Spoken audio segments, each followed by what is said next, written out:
किसानों और सरकार के बीच बातचीत का पेच सुलझता नहीं दिख रहा है। किसानों ने सरकार की बातचीत के प्रस्ताव को खारिज कर दिया है और किसान संगठन ने दो टूक शब्दों में कहा, कृषि कानून को निरस्त किए बिना कोई बात नहीं बनेगी। किसानों ने किसी भी तरह के संशोधन प्रस्ताव को भी पूरी तरह से नामंजूर कर दिया है। किसानों का कहना है कि सरकार जिन संशोधन प्रस्ताव की बात कह रही है वो निरर्थक, लेकिन किसानों को आखिर किस बात का डर है? सरकार बार बार कृषि कानून पर उनकी आपत्तियों पर विचार करने का भी भरोसा दे रही है, फिर किसान जिद पर क्यों अड़े हुए हैं? और सिंघू बॉर्डर पर किसान नेताओं से एक्सक्लूसिव बातचीत की है। इस बारे में इंडिया टीवी संवाददाता पवन नारा ने।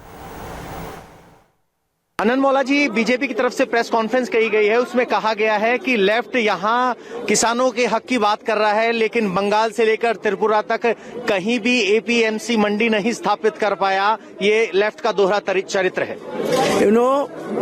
पंजाब, हरियाणा, उत्तर प्रदेश के छोड़ के पूरा हिंदुस्तान में वो कोई जगह में ये मंडी का सिस्टम चालू नहीं हुआ, इसलिए सिर्फ 6% किसान का इसका फायदा मिलता है, पंजाब, हरियाणा और वेस्टर्न यूपी का। बाकी पूरा देश में लागू नहीं होता, तो इसलिए इसको कैसे लागू किया जाएगा ये हमारा मांग है। बस सरकार उसमें नजर देने के लिए तैयार नहीं। वो तो है, राज्य सरकार अपना अपना तरीका से करता है। राज्य सरकार के पास जैसा केरल के सरकार 16 सब्जी को भी इसमें मिनिमम सपोर्ट प्राइस में युक्त कर दिया। ये कैसे करें? तो ये जो एपीएमसी एक्ट को हम चाहते हैं मजबूत करें और सारे देश में हो, हर राज्य में हो, ये हमारा मांग है। तो इसके लिए हम आंदोलन किसान कर रहे हैं। आरोप ये लग रहा है कि लेफ्ट ने अगर ये आंदोलन हाईजैक कर लिया है, उन्होंने अपने राज्य में ही वो एपीएमसी ला। तो झूठ है। 500 संगठन है, 500 उनमें 8-10 संगठन है जो वामपंथी के साथ, 8-10 तो 8-10 लोग 500 संगठन का आंदोलन को हाईजैक कर लेगा। एक झूठ प्रचार है।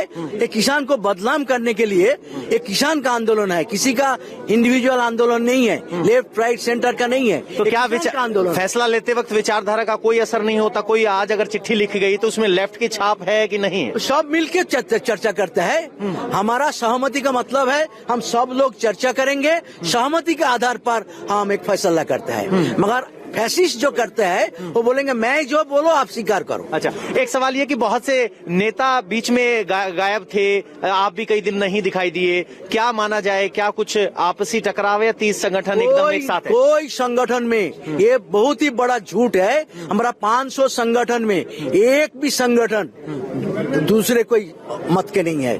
24 घंटा प्रेस के सामने डांस करना सब नेता का काम नहीं होता है, मैदान में काम करना होता है। पूरा भारत में भारतवर्ष हुआ, भारतवर्ष से 30 करोड़ लोग पार्टिसिपेट किया, 25 राज्यों में। कौन करवाया था? यहाँ बैठे बैठे होता है, जाना पड़ता है सब जगह में।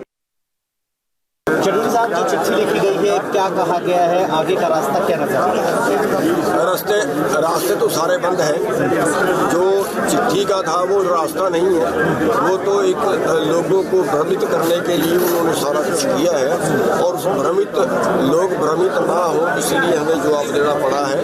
वरना हम उनको पिछली 5 मीटिंगों में ये बता चुके हैं कि आप जो हमें देना चाहते हो, जो हमारे नाम पे आप कह रहे हो किसानों का फायदा होगा, किसानों का फायदा होगा, हमें ये फायदा नहीं चाहिए, कृपया आप हमारा फायदा ना करें। और वो जबरदस्ती कर रहे हैं क्योंकि असलियत ये है कि वो कारपोरेट के लिए कानून बना रहे हैं, एग्रो बिजनेस कारपोरेट को देना चाह रहे हैं। आपकी तरफ से कहा गया है कि तीनों कानून वापस से कम नहीं होगा, सरकार की तरफ से कहा गया है कि तीनों कानून वापस नहीं होंगे जी। अब आगे का रास्ता कैसे निकलेगा? क्या ये समझा जाए कि ये डेडलॉक है? एक तरह से डेडलॉक ही माने, क्योंकि उसके वापिस हुए बिना और एमएसपी की गारंटी का कानून बनाए बिना तो हम यहाँ से जाएंगे नहीं। अब ये सरकार कह रही हम मानेंगे नहीं, अब कुछ ना कुछ तो हो गई। हमारे यहाँ ये जो सारा मामला है, बंगाल में कोई उसकी लेफ्ट की तो आज सरकार है नहीं, ममता जी बनाएंगी उनके यहाँ जो भी कुछ बनाना है। तो क्या ये लेफ्ट हठधर्मिता के लिए लेफ्ट को जो जिम्मेदार बता रहे हैं? नहीं, ऐसा कुछ नहीं है। यहाँ कोई लेफ्ट को नहीं पूछता, ये किसान है। ये अगर कोई लेफ्ट राइट करे तो उठा के फेंक देते हैं। इनका एक अपना सीधा तरीका है। आपने सुना कि